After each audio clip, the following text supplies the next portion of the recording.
Hi, everybody. This is Mondays with Mike, a weekly video series where I answer questions from people just like you. Here's this week's question.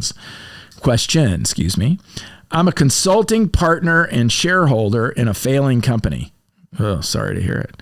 I have no authority, even sorrier to hear that, but do have influence. I am about 60% sure it's going to fail. Customers love the company. There is reasonable loyalty. As a consulting partner with no power, do you have any thoughts about how to approach those in leadership about considering the future? That's a rough spot to be in, isn't it? It's tricky. I love this idea of I'm a consulting partner. I like this idea. I assume that means they listen to you. I have no authority. That's fine. I have very little authority myself, but I have some influence. That's great. I'm 60% sure that the organization, I assume is what you're talking about, is going to fail.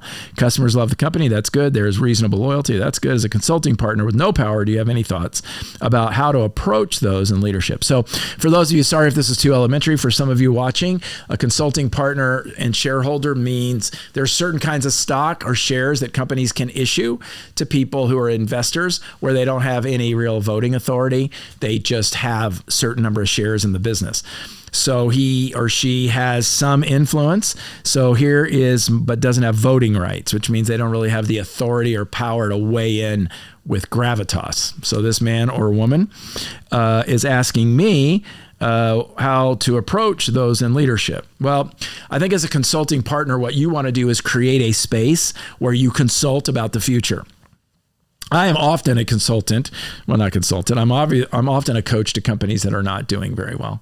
And what my role is just to simply come in and say, let's look at the future and let's do a program called Worst Case, Best Case, Most Likely Case. Those of you that have been watching Mondays with Mike for a long time, I use this all the time. As you know, I've used it in a lot of different Mondays with Mikes. So I would consult with them and say, let's look at the trend. So get some data and follow the trend. And then what is a worst case, best case, most likely case for what's going to happen next?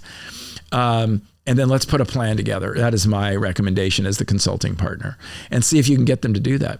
If you can't, and these shares are sellable, you might want to bail.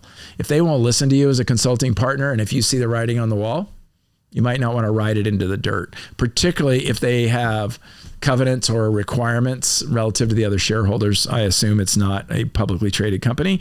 So that's what I would do. Consult with them to consider what is their plan, not for making it successful. Hopefully they already have that plan, but what is our plan if we continue to fail? You know, if you believe it's 60%, that's a significant thing. By the way, same exact thing goes in marriages. Same exact thing goes if you're a solopreneur only working by yourself, and there's about a 60% chance this is failing. You got to sit down and talk about what's the strategy if we do fail, not what's the strategy to save it, because you should have already had that conversation. If you have not, it's time to have that conversation, all right? So verify there's a strategy for success, and then talk about what's the best plan if we fail, if we're starting to fail, or if the trend continues. Hope that's helpful. If you have a question, you can send it to info@mikestaver.com. That's info@mikestaver.com. We'll work it in very soon. In the meantime, please share Mondays with Mike with your friends, family members, or colleagues. We want to invite them to be a part of the Mondays with Mike audience as well. Till next time, take care.